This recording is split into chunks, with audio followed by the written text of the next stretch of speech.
Bonjour, on se retrouve aujourd'hui pour une nouvelle vidéo sur les pierres et les minéraux. Et le thème que j'avais envie d'aborder, c'est celui de comment choisir ces pierres. Voilà, vous me posez souvent la question, comment on les choisit et j'ai envie de vous répondre, surtout ne vous prenez pas la tête. C'est-à-dire que la meilleure façon de choisir ces pierres, c'est vraiment de se laisser guider. Vous pouvez également choisir vos pierres en fonction de, de leur propriété, mais dans un premier temps, surtout si vous débutez avec les pierres, j'ai envie de vous dire, vraiment laissez-vous guider par votre instinct, c'est-à-dire laissez-vous guider par celle qui visuellement va vous attirer. Parce qu'on est instinctivement guidé vers la pierre dont on a besoin. Comme je vous le disais dans une précédente vidéo, dont je vous mettrai le lien dans la barre d'infos ou directement sur la vidéo si j'arrive à trouver comment on fait, les pierres émettent une vibration, une certaine énergie. Et quand notre corps, à nous, a justement un manque d'énergie ou justement un trop plein d'énergie, il va savoir instinctivement vers quelle pierre en fait aller pour établir cet équilibre et venir remettre un regain d'énergie ou justement calmer un petit peu grâce à la pierre. Du coup, essayez de ne pas réfléchir, c'est-à-dire que si vous allez dans une boutique de pierre, aussi sur votre marché, parce que moi je sais que mon vendeur est sur le marché, essayez de juste regarder les pierres qui s'étalent devant vous, qui se présentent à vous, et réfléchissez pas, regardez vraiment celle qui vous attire et allez vers cette pierre instinctivement. Vous verrez également que si vous allez plusieurs fois dans, choisir des pierres, vous verrez que eh bien, des pierres qui ne vous attiraient pas forcément il y a quelque temps vont vous attirer ce jour-là. Et écoutez-vous vraiment et allez-y spontanément, prenez cette pierre, même si vous ne la connaissez pas, c'est pas grave du tout. Vraiment, choisissez-la, ou plutôt c'est elle, entre guillemets, qui vous choisit, même si ça fait un peu bizarre de dire ça. Mais écoutez vraiment votre instinct, c'est ça qui est super avec les pierres, c'est que ça nous oblige à vraiment à ne plus réfléchir, à lâcher prise et à écouter notre corps et notre cœur plutôt que notre mental qui tout le temps tourne à 1000 à l'heure.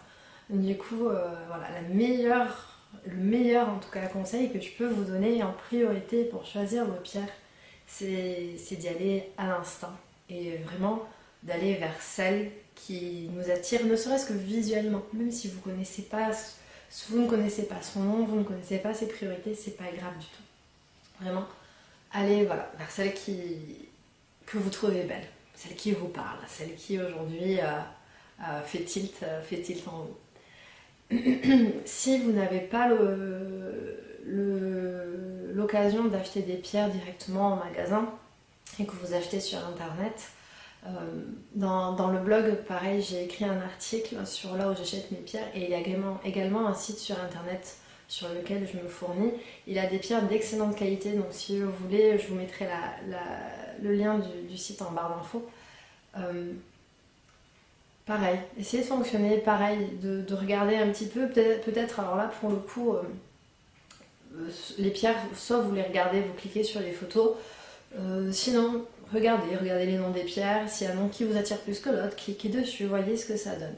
Bon, voilà, essayez vraiment de fonctionner à l'instinct. Ne vous inquiétez pas, vous ne pourrez pas vous tromper. En tout cas, quoi qu'il arrive, vous ne vous tromperez pas. Donc allez-y, laissez-vous porter et allez vers ceux qui vous attirent. Une autre façon également de choisir ces pierres, c'est dans ce cas-là, si on veut vraiment résoudre un problème particulier ou si on a besoin, ou pas forcément un problème, mais si on, entre guillemets une problématique, si on a des besoins spécifiques, c'est dans ce cas-là d'aller chercher cette pierre pour répondre à ces besoins spécifiques. Dans ce cas-là, fiez-vous surtout à la couleur. Là, idem, j'en parlais vaguement dans une vidéo précédente. La couleur de la pierre vous apportera, on va dire, des réponses spécifiques à des besoins spécifiques.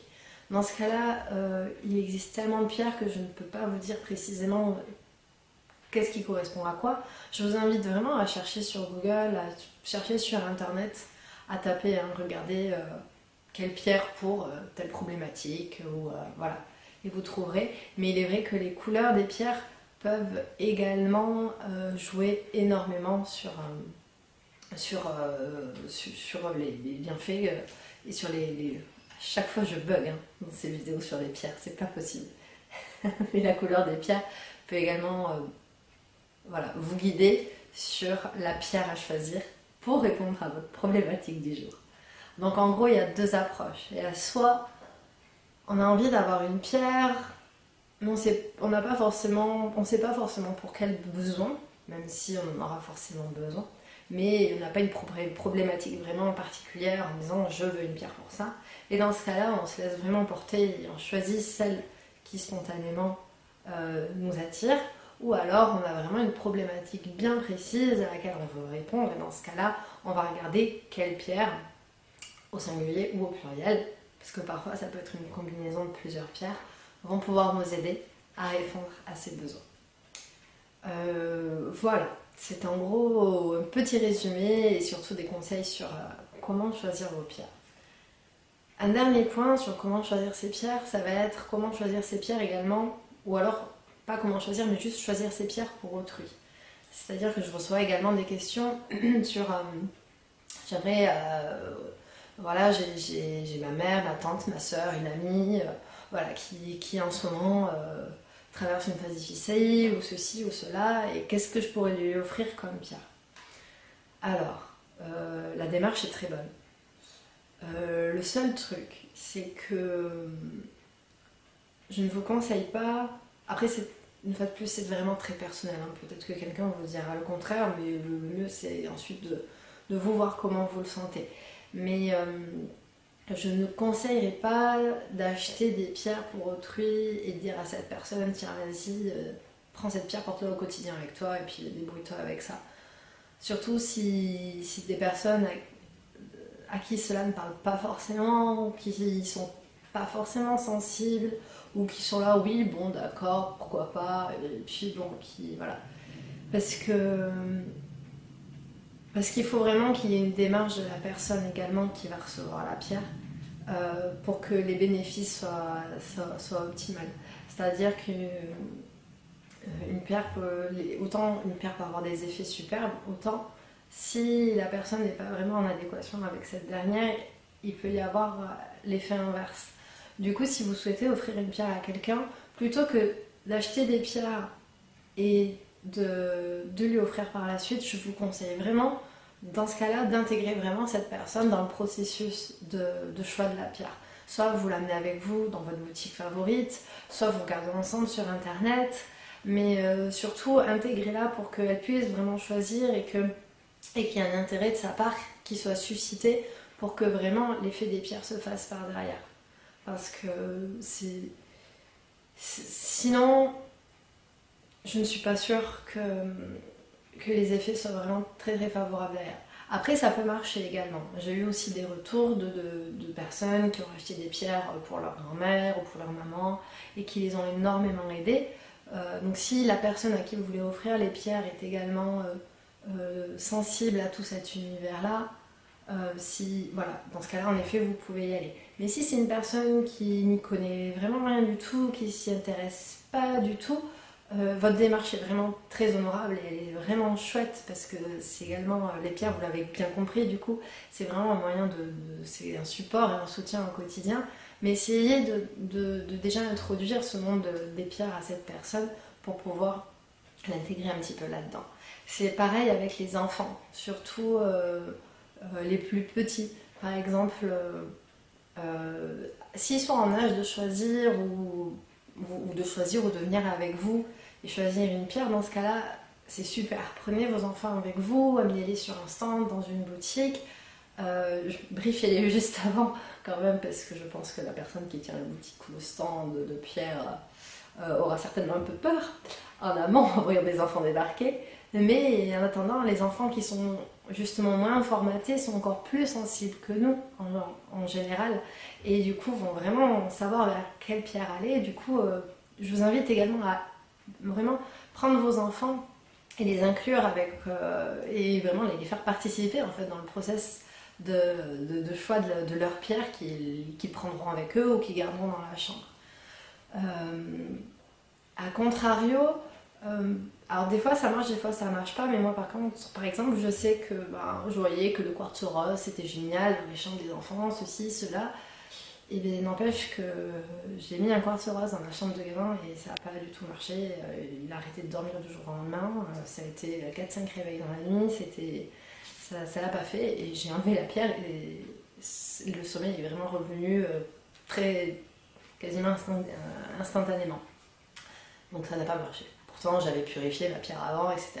Mais non, ça l'a pas fait du tout. Donc bien sûr ce qui marche pour moi ne sera pas forcément vrai pour vous. C'est pas parce que ça ne l'a pas fait avec gamin que ça ne le fera pas avec vos enfants. Et il y en a aussi qui choisissent des pierres pour les mettre dans les chambres de leurs enfants sans amener leurs enfants avec, et ça marche à merveille. Du coup, bon, ce n'est pas... voilà, gardez votre libre arbitre hein, quand je parle. Mais n'empêche que... un bon conseil que je vous donnerai quand même, c'est de toujours impliquer les personnes à qui vous voulez offrir des pierres dans le process. Et un dernier détail, n'oubliez pas, avant d'utiliser vos pierres, de les purifier, surtout en priorité. Vous n'êtes pas obligé de les recharger, mais surtout, voilà, n'oubliez pas de les purifier. Et si vous offrez des pierres à une personne, laissez la personne purifier la pierre. Parce que vous pouvez la purifier, mais vu que vous voulez vous la manipuler, elle prendra de vos énergies. Et en plus, si vous la purifiez, vous le faites avec votre propre intention. Du coup, c'est quand même mieux si c'est la personne qui reçoit la pierre qui fasse du coup ce process et qui fasse cette étape importante pour commencer en gros à se familiariser avec la pierre pour qu'elle, entre guillemets, apprennent à se connaître et du coup qu'elles avancent ensemble. Voilà, il me semble avoir tout dit. Comme d'habitude, si jamais j'oublie des choses dans la vidéo, je les rajouterai dans l'article qui sera associé sur le blog. Je vous mettrai également le lien de l'article sous la barre d'infos dans la vidéo, ou toujours par là, sur la vidéo, je ne sais pas où, si j'arrive à trouver comment on fait. Et sinon, voilà, j'ai tout dit, j'espère que cette vidéo vous a plu. Une fois de plus, si vous avez des questions, je serai vraiment ravie d'y répondre. Et je vous remercie de l'avoir regardé et je vous dis à très vite. Ciao!